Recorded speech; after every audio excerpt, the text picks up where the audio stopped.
Hello all, great to be here.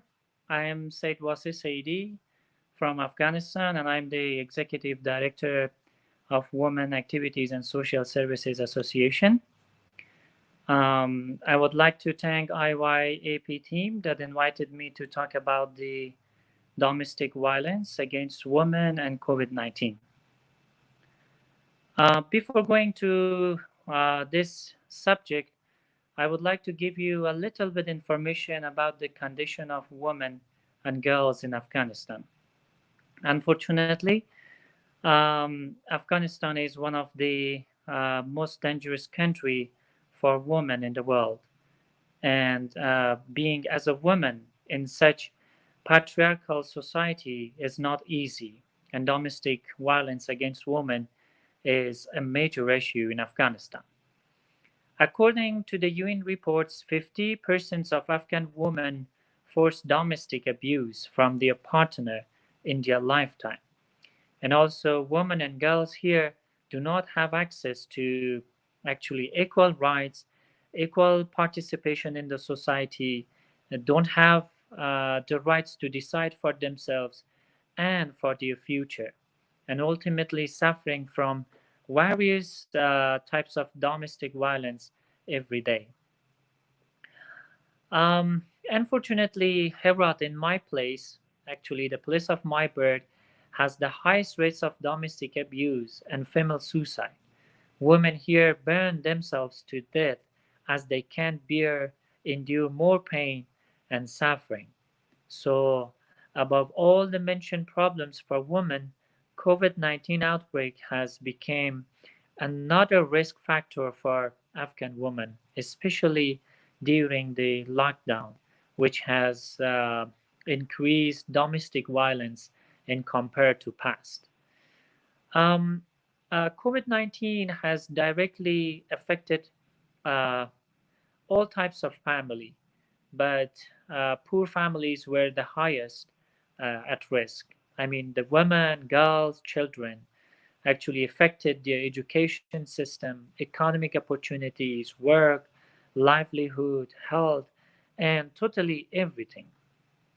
A country like Afghanistan with a low economy infrastructure where mostly women are dependent to their husbands, father, brother, or son cannot be a satisfactory situation for women. After the COVID-19 outbreak and series of lockdown has worsened the situation for the people of Afghanistan, especially women and girls. In some marginalized provinces, over 75 to 80% of the people are living under poverty line. When their husbands do not have enough money to provide food for their members of family and children. So in such situation, how can they stay calm and see their children are starving to death? So in this battle, sorry, again, women are in the front line. Um, Actually, since the COVID-19 pandemic is scattered around the world, not only Afghanistan, but also in some modern countries, the level of domestic violence against women has increased. Due to COVID-19 pandemic, women in Afghanistan suffered the most. They have tolerated hunger, bad behavior of their husbands, controlling their children, misbehavior, suffering from lots of stress, which leads the women to lose their self-esteem. You know that all the roots of these problems are directly refers to a 40 years of war, um, actually internal war, which has demolished all our good culture, economy, importantly, education system.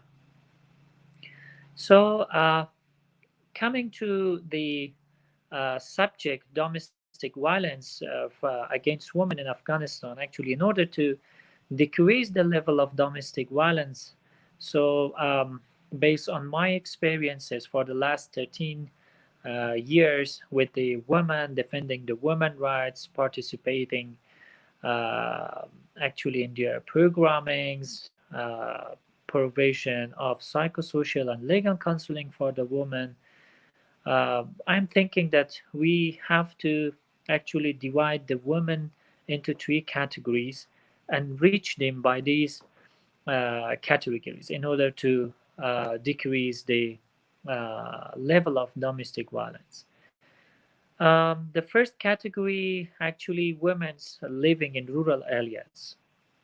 Above all these, actually women are uh, professional at agriculture because they are uh, grown at it.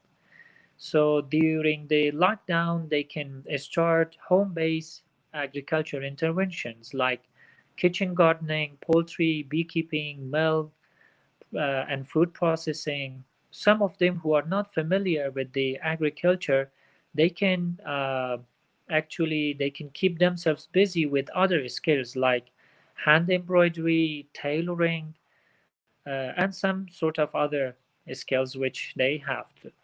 So these types of jobs can help the woman stay alive during the quarantine and earn at least a small amount of money to take care of their children and family members. The second categories actually are the women who lives in the city. Actually, during the lockdown, these are the women who suffer domestic violence the most.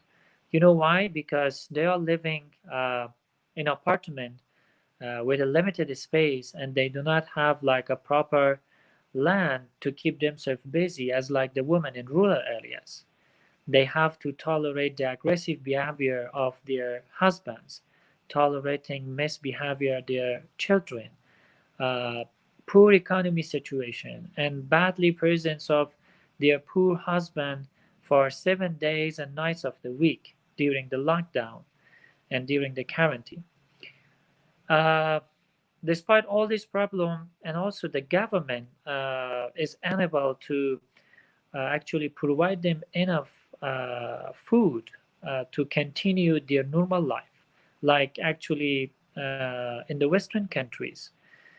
So most of these women are and somehow dependent to their husbands. Before the lockdown, their husbands were went for work and come back at least with a small amount of money to buy food and continue their normal life. But now, as markets are closed, so there is nothing for the husband to do outside home. So all these types of pressure actually make the husband to start fight in between the houses. So and in order to release all these aggression, who is better than wife and daughter in order to say anything? And if in reverse the wives would like to reply, of course they are actually started to physically beaten their wives and daughter. So in such type of situation, we cannot do anything because mostly such type of problems are solved through the economic perspective. So, but apart from this, there are some families who have a stable economy, and there are some ways for the women to keep their normal lives and keep their husbands busy during the lockdown period. They can make themselves by, for example, busy in cooking, reading novels, watching TV, decorating their homes, and some other related activities.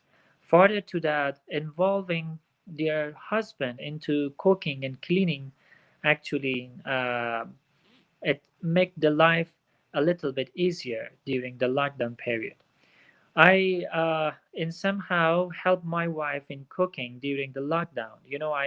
I have learned some new skills, and definitely I'm sure it will help me during my travel. Now I'm able to cook various types of like pizza, cake, pancake, and some types of our local foods. Apart from that, during the quarantine, I also took care of my child. I helped him to learn his lesson. So all these types of activities will help to have a normal life again in such hard and critical situation.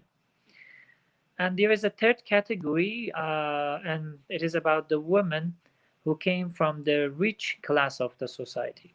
These women will never experience violence because they have a stable economy, big houses, gardens, pools, and everything to make themselves busy during the lockdown. So, uh, our subject is not in somehow related to these types of women. Anyhow, what the woman can do in order to register their cases.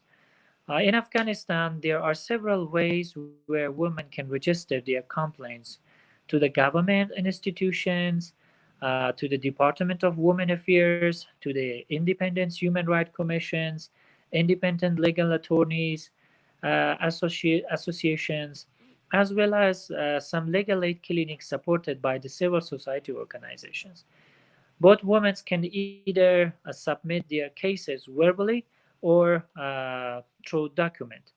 And here, for the poor families and needy families, legal counseling services are free of cost, so they can easily submit their cases to the uh, legal counseling, legal attorney. Sorry. Um, in conclusion, Afghanistan is suffering. Women in Afghanistan are suffering a lot during the quarantine time, and of course, despite all the challenges I have mentioned, for the women, actually there are hundreds of women in Afghanistan who had contributed well to the government structure, civil society patterns, started their self businesses, actually broken down social and tradition norms, brought effective changes to their families, communities, and even from the grassroots level up to the national level. And some of them, of course, become the role model for the younger generation, and overall it stands against all taboos.